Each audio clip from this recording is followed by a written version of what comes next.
I have a terrible slice when I hit my driver, so I'm going to show you how I corrected it. What's happening, Panda Nation? Peter Von Panda here. I am standing out here with my driver because I have a terrible slice when I hit my drives. And it's not just the occasional slice.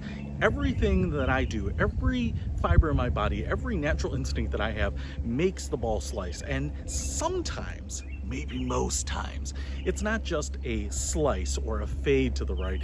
It's a ball going straight down the fairway and then taking a 90-degree turn into the other fairway. And it's always frustrated me ever since I started golfing many years ago. And one of the things that I have learned over that time is that I think you just have those natural tendencies. And one of the other things that I've also noticed is that there are a lot of experts that kind of tell you how to correct it.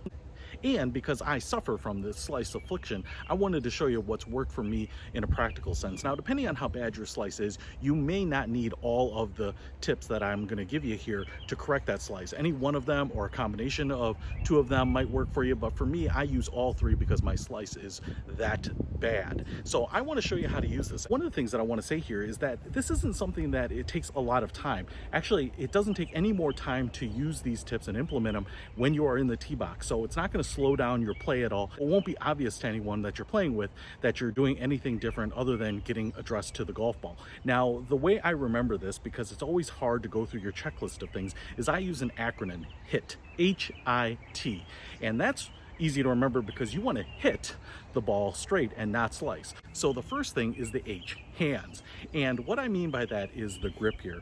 And so for most of us, what I tend to do is when you swing your golf club, and for me, especially when I'm on the tee box with my driver, I really usually want to swing the heck out of it. And my hips kind of get ahead of my hands a little bit, and so your hands are trailing, and so when you come in contact with the golf ball eventually, because you're really swinging the heck out of it, your club face is open here, and that's obviously going to create a slice here for you. And the problem with this is that for most of us, and the way I learned how to grip the golf club was to put it on the side and then bring it into the middle and have both hands meet, and the club face should be straight up and down like this. Now, the problem with that is that that's a pretty weak grip, and so what you want to do is you want to adjust your hands on the drive in a way that you would not necessarily grip your irons. And what you're going to want to do here, and what I found, is that when the club is on the side here, instead of gripping it like I would an iron, I want to release the club and let it drift down to my fingertips. And then I will grab the club and bring it up to my hand like this. And now what that's going to do is, even though my club face is straight up and down, you can see how much more wrapped around the grip. So if I'm looking at it like this, it's almost a little uncomfortable. And I would say whenever I'm hitting my wood, this feels a little uncomfortable. My hand is normally here on my irons, but it's here on my wood. Now, when I lay my other hand over the grip, I would usually have the V right on the top, but I'm going to move that over to the side. The only thing that's going to go over the middle of the club is my thumb here. And so I've got my hand over here kind of wrapped around the grip a little more, and then my other hand twisted over a little bit more here. That means that it's actually very tough to turn this club face open anymore, and it's very easy to close it up. This also means that when I swing, no matter what I do, no matter how far behind my hands, the club head it's going to be more closed than it would be. Instead of being easy to open, it's going to be very easy to close, and that's going to help ensure that the club head is square at impact. So H, hands, grip. All right, that's the first thing. The second thing is I, intersection. And this is something that's a little bit more mental than anything else. Now, I am going to explain this to you. You don't have to remember all of this, but I'm going to show you why it works. But all you have to remember is that you're going to change how your club is intersecting with the ball. Let me show you an example. So I've got my golf ball down here on the ground, and I have this club set up as a line exactly pointing towards the target. And this is what you would see. Now, if I were to line up on this side of the golf ball, you know, I would be addressing it over here and hitting the ball like this. Now, I bring this up because when you are a slicer like me, you have this tendency to want to push and swing and hit the ball coming down on the ball like this, because the ball gets sent out so much to the right. We think if we hit it, pushing it to the left, that's going to fix it. Instead of coming straight at the ball, we come in and we hit the ball coming down across it. Now, the problem with this is, even if I line the club head straight against the ball here, because the path of the swing moves like this, the club, relative to how it's impacting the ball, is wide open right? So if I were just to orient this like this, you can see that even though my club head is square to the target, because I'm now swinging down into the ball or across the ball like this, the club head is open, which is going to put that spin on the golf ball and it's going to send it right. So it's very counterintuitive because you think, hey, I'm going to try to push the ball to the left to counteract my slice. So what you want to do, and again, this is the counterintuitive part about it, is you want to swing up and across the ball and kind of almost pushing your club into the ball like this. Now, what this is going to do is, you can see here, even if my club head is square to my target now, and I rotate the camera here so you can see it, what the club head is going to be relative to when it hits the ball, it's going to be closed.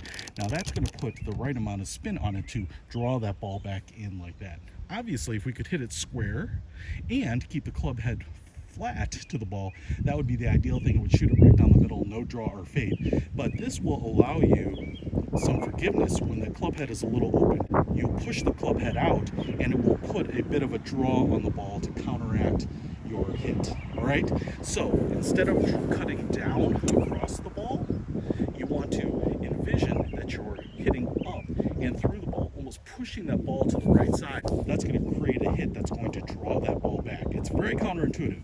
But now when you're swinging, you want to think about having that golf club going and swinging up through and intersecting the ball on an upward angle and an angle out to the right instead of coming down across it and pushing it to the left.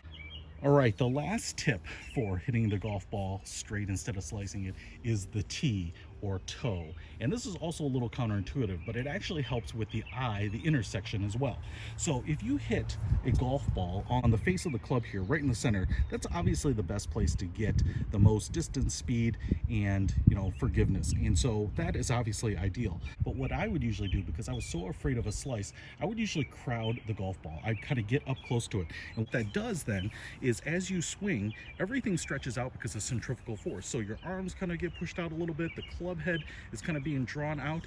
And so even if I line up square to the ball with the ball in the middle, everything gets pushed out a little bit. And what you end up doing here is you end up hitting the ball with the heel of the club. Now, what I didn't realize is that if you hit off center towards the heel, anywhere in here, that's going to kind of create drifting right. It's going to put the wrong spin on the ball and it's going to exacerbate your slice. If you want to counteract that, you want to hit in the center or towards the toe.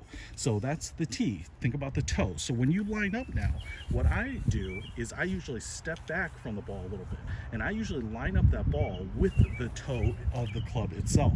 And that way, when I am swinging, usually, and again, the centrifugal force is stretching out, pulling on the club, pulling on my hands, maybe I will hit the center of the club, but if anything, I want it to be set up so that it will hit center or towards the toe, because when you hit it with that toe, it's also going to draw the ball to the left. So between those three things, between H, your hands, I, the intersection of how you're hitting the ball, and T, putting the ball where you are going to hit with your toe, those three things, if you go through that checklist as you're setting up on the tee box, is going to help you get rid of that slice and hopefully smoke the ball straight down the middle of the fairway. So let me show you these things in action. So I feel like there's a lot of credibility because I am a massive slicer. And here are some shots that I took with my driver that are just me setting up. It feels good. It's a setup just like I would be playing with my irons. And as you can see, sometimes these just cut right. Sometimes they fade right pretty dramatically. Sometimes they start right. But either way, I play a slice. And anything that feels good to me basically goes to the right. And even as I make some minor tweaks to my swing, they still go to the right. So I'm always fighting that. Now, let's go ahead and actually try these three techniques. So I take my hands, the H, I'm going to go for the more appropriate intersection, and then I'm going to back up and put the ball right on the toe, and now I will swing, and as you can see, it goes straight down the fairway. So that's how I manage my chronic slice. Hopefully that helps you. If you want to pick up some other tools to help slices, check out my links in the description below. Peter Von Panda, out.